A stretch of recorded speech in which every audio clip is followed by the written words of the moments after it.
Characters. Who are they? What are they? Who will they become?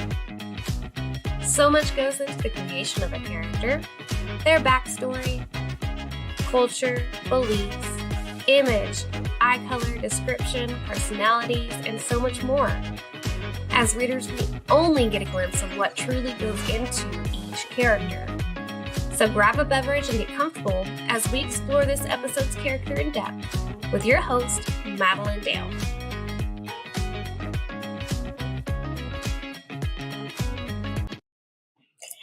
Hey everyone, we are back for another episode of Character Driven, and I am bringing to you guys another fantastic high fantasy author with a story filled with amazing characters. And tonight we are going to be chatting about one of my favorites.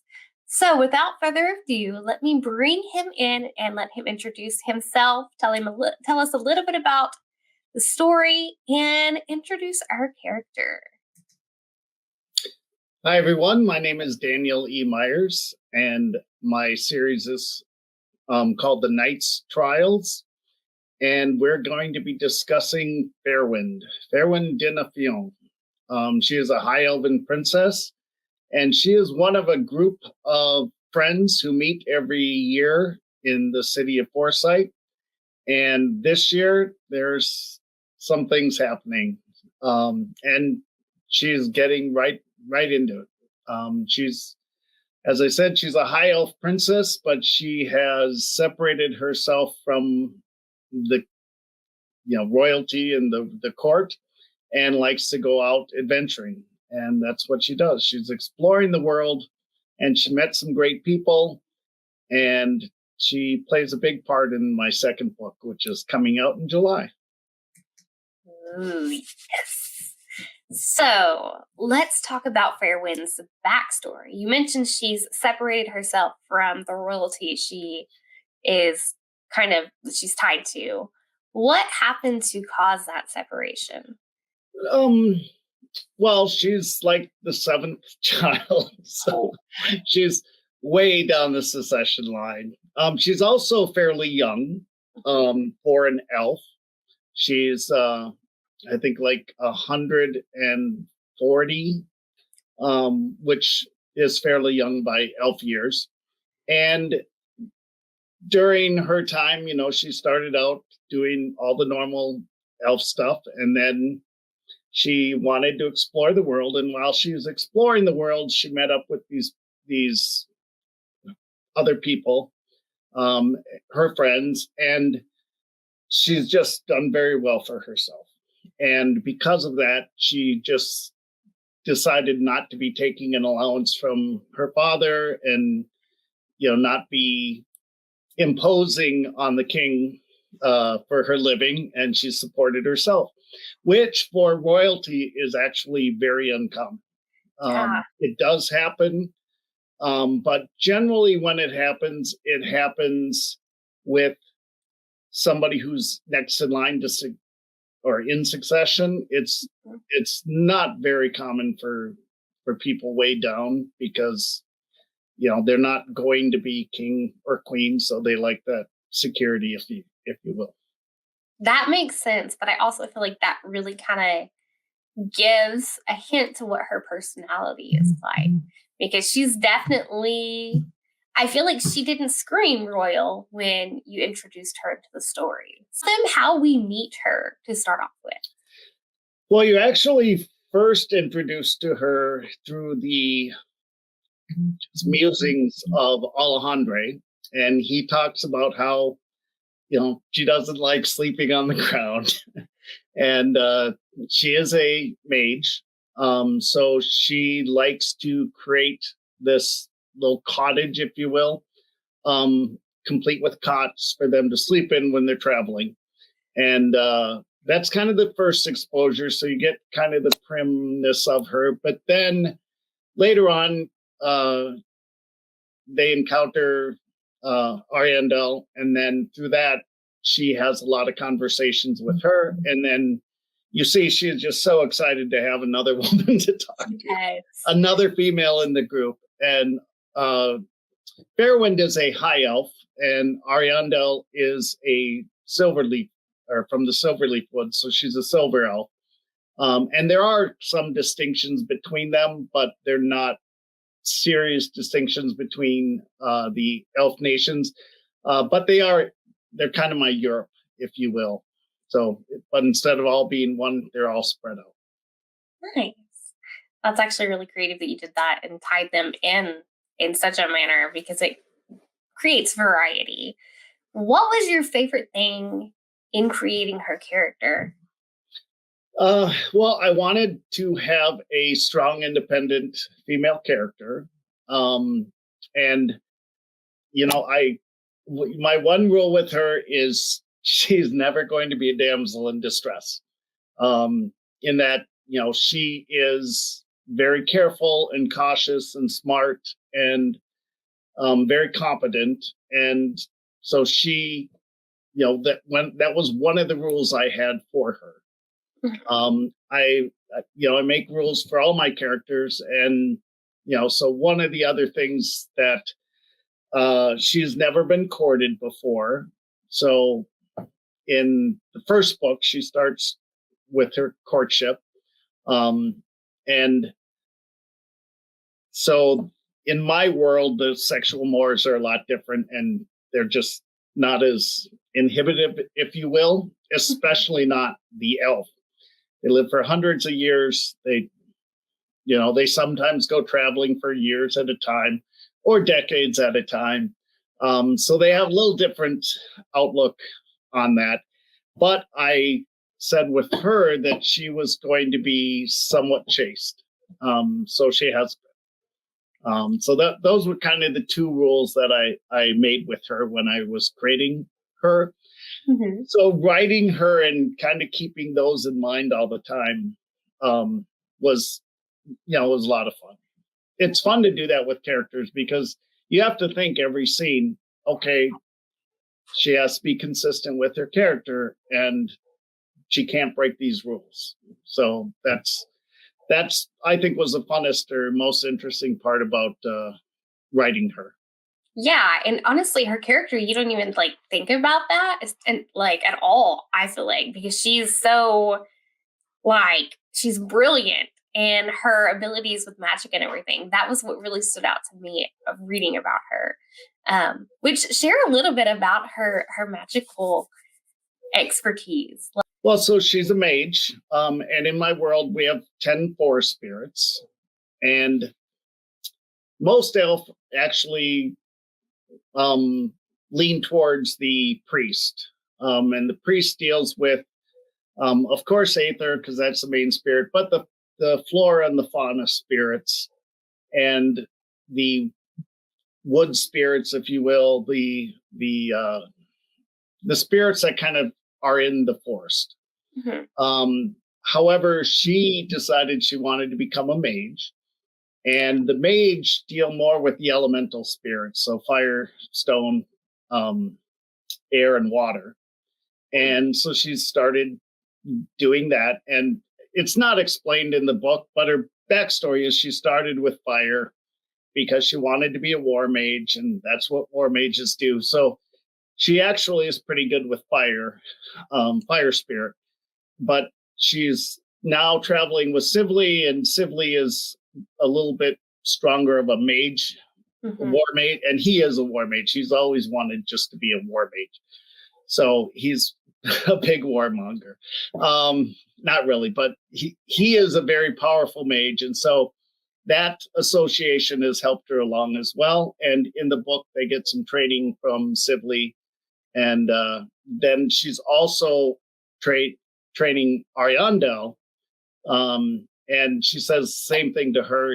She's like, I'll train you and you don't have to pay me except for the materials we use. Because that's how Sibley trains her.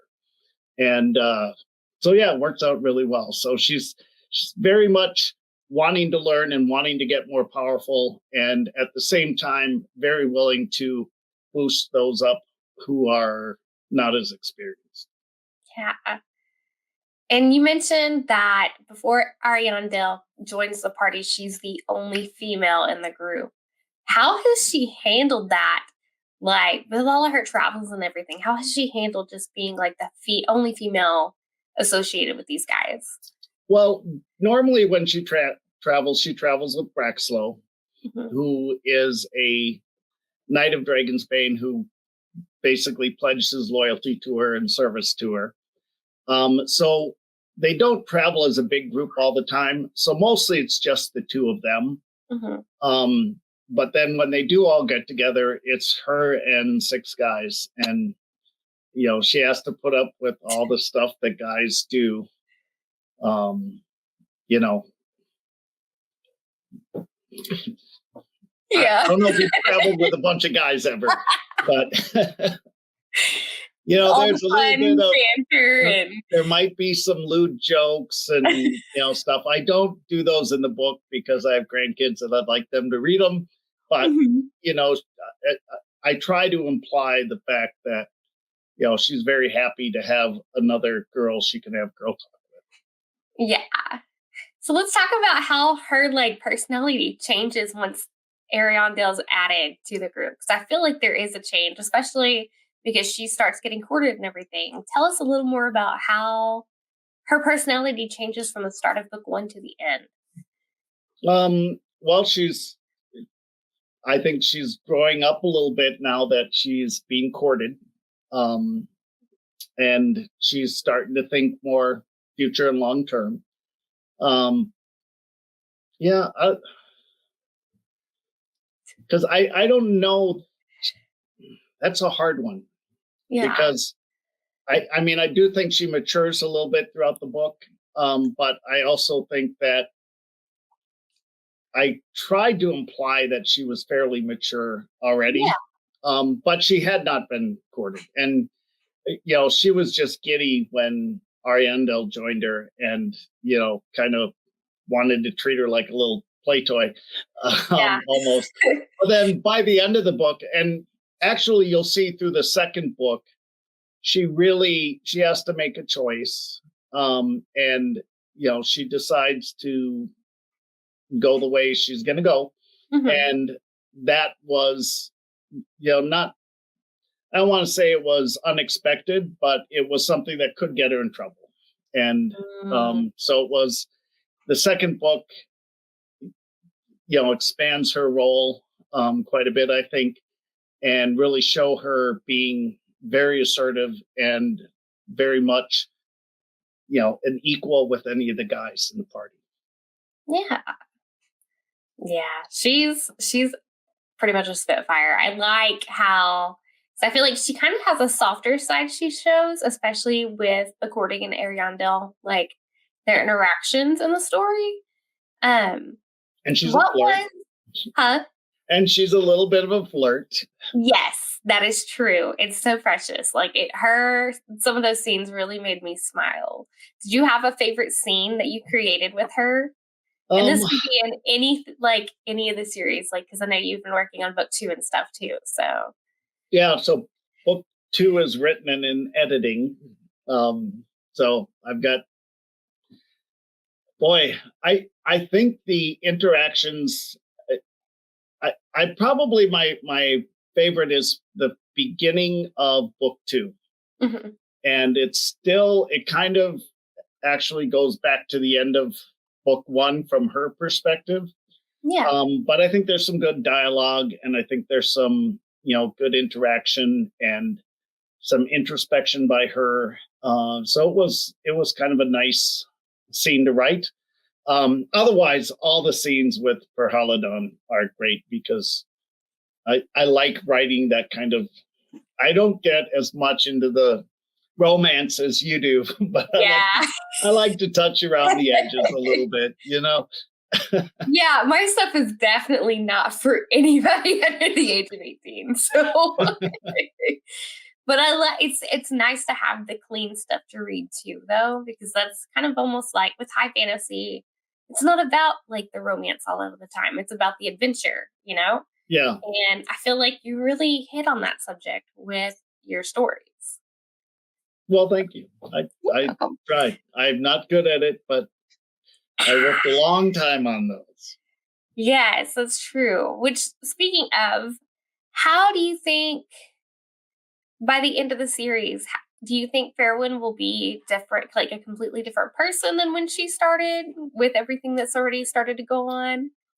Yes. So, I mean, and you'll see it in the second book a little bit. And by the third book, the end of the third book, yeah, she's a lot stronger. Ooh. And two, she has a devastating event in her life, and it really focuses her. And this is book 2? No, this will be book 3. Oh man. Sorry, keep going. No, so book 3 is where that happens. But you'll see during book 2, I mean, she just becomes more assertive and is kind of taking a leadership role among even the elf in the city, even though in reality she has no actual power, but she's trying to use her influence to get the elf to engage. Trying to think of a way to explore that more without too many spoilers. Who cares? Spoilers are fun. Okay, yes. So what is it she's going to have to accomplish? Because it sounds like it's going to challenge her in ways she's never been challenged before. So in this world, there's this big truce between the elf and the humans, because 1,200 years ago, there's a great war. Well, it ended 1,200 years ago. There's a huge war between the 3 kingdoms and the freehold of Dragonsbane and the elf nations. And the war was the brunt of the war was borne by the high elf, the great elf, and the black elf. But the golden elf also suffered a lot, and the copper elf, who were farther removed, were still sending warriors to fight, as well as the silver elf. But the brunt was in the Great Forest and the Black Woods. And so there's some animosity there still lingering after 1,200 years, because for humans, that was forever ago. For the elf, it was only a few generations. They have people whose grandparents survived the war and, remembered stuff. So it's a different, thought pattern between the two. But this treaty states that if the humans are attacked by elf, the elf have to come and fight them, because they don't want humans in another war with elf. No. And the same thing, if the elf are ever attacked by anyone, the humans have to send their armies to defend them.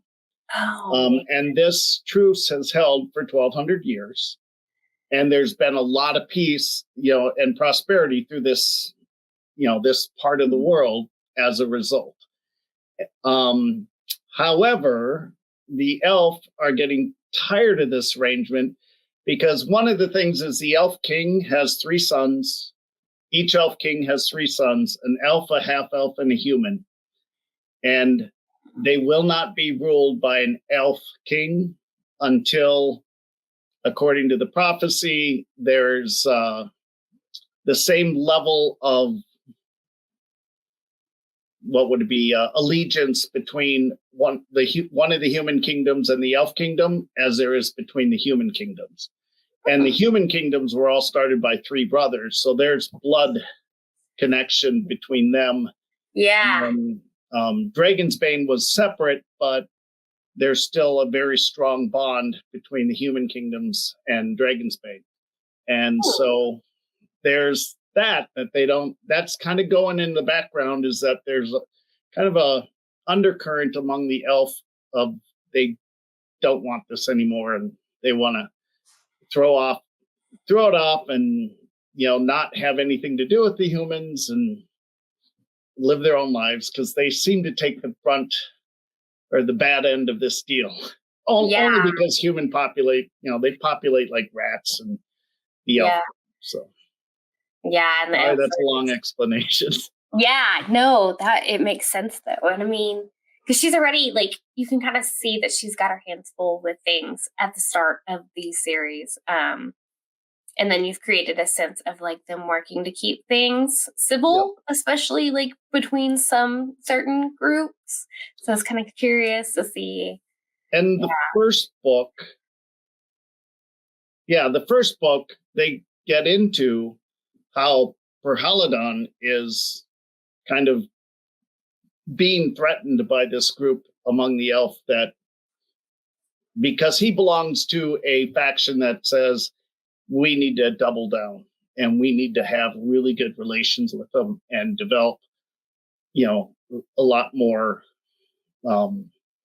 unity with them. And that has made him a target just because a lot of elves don't like that and they don't like that movement. And again, for a lot of them, they lost, great grandparents or great great grandparents or whatever in the fighting, and they remember it very strongly. And the black elf, and particularly, they had to resort to polygamy because so many of the males had been killed.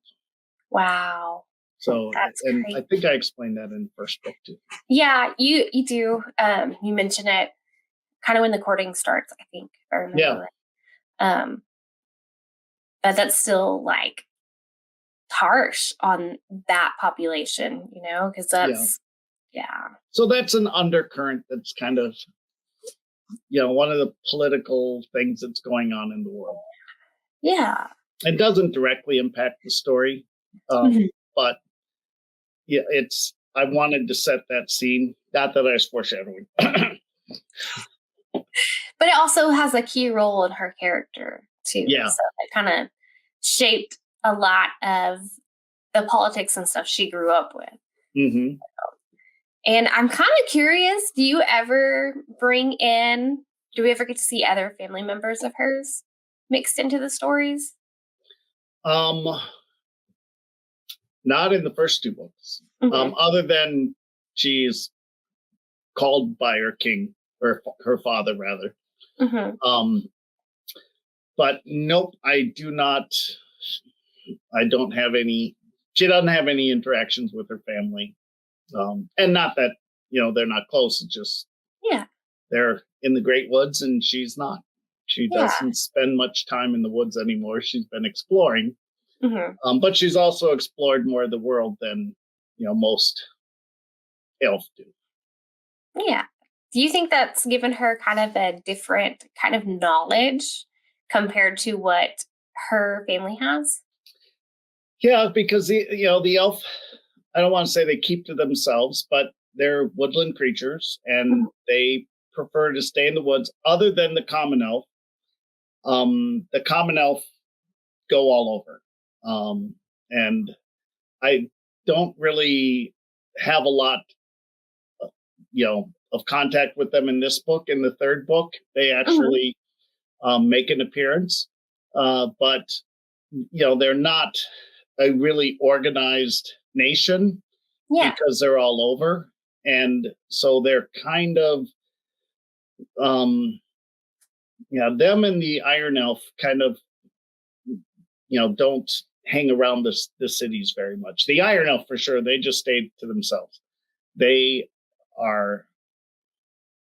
They're hermits. Yeah. What made you classify her as the type of elf she is? Well, I wanted her to be close to court from a background standpoint, and the high elf are right next to the great elf, and the great elf king obviously is in charge of all the elf.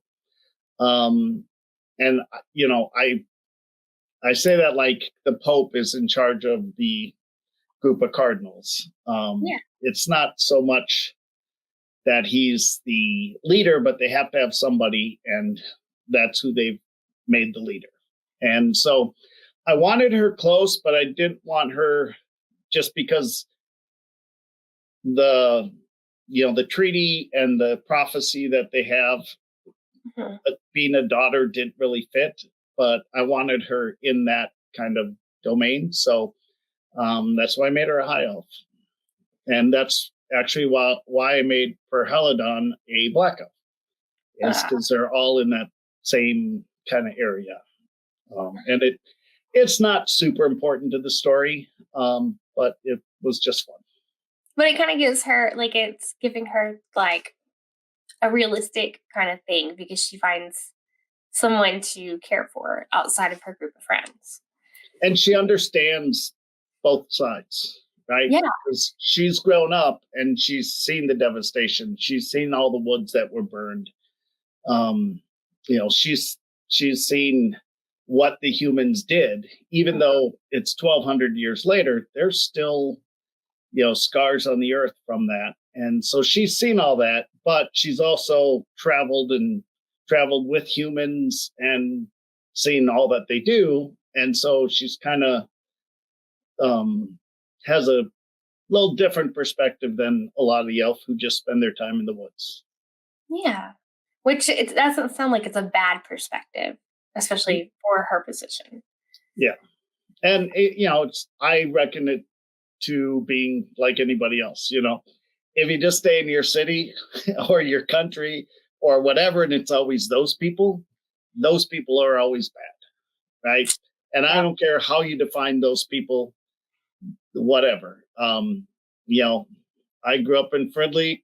Those people were Columbia Heights, So, but once you go out and you start experiencing and living and meeting and interacting and dealing with, you find out that people are just people. And, there's so much more that binds us than separates us.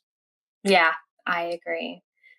Well, Dan, we have reached the end of our time. So go ahead and tell our listeners and viewers where they can snag the start of this series and where they can find and follow you.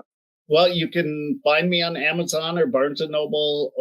Some bookstores ask your bookstore because they can certainly get it. Otherwise, Wyverns Airy, WYVERNSAERIE.com. And if you order a book or paperback from there, I will sign it and send it to you. And I'm hopefully going to have some nice maps here soon. I'm trying to find somebody who will print them on a cloth so that they're kind of a little roll-up map, or like an actual map would be at that time. Sweet. Well, thank you again for being on the show. And thank you for having me again. Appreciate it. Always fun talking to you. All right, guys, make sure you hit that like button, subscribe, and hit the bell icon to know when our next shows are coming up. And remember, it's always time to go indie now. Fairwind entered the Wyvern's Airy and noticed Prince Valiant sitting at a table. Walking over, she sat down and motioned Braxlow to do the same. "Your swords will not do much good down here, your highness." "But here they will stay," Prince Valiant replied. "The elf policy for generations has been to not get involved in the wars of men. Unless elf are attacked, I will not interfere. Unless the Grenlar manage to get into the city and assault us, we should remain uninvolved." "Our treaties specifically require that we defend our allies," Fairwind reminded him. "Aye," Braxlow added, "the elf shall come to the aid of the humans when needed, as the humans shall come to the aid of the elf when required." "Exactly so, Sir Braxlow." Valiant raised his hand with one finger up.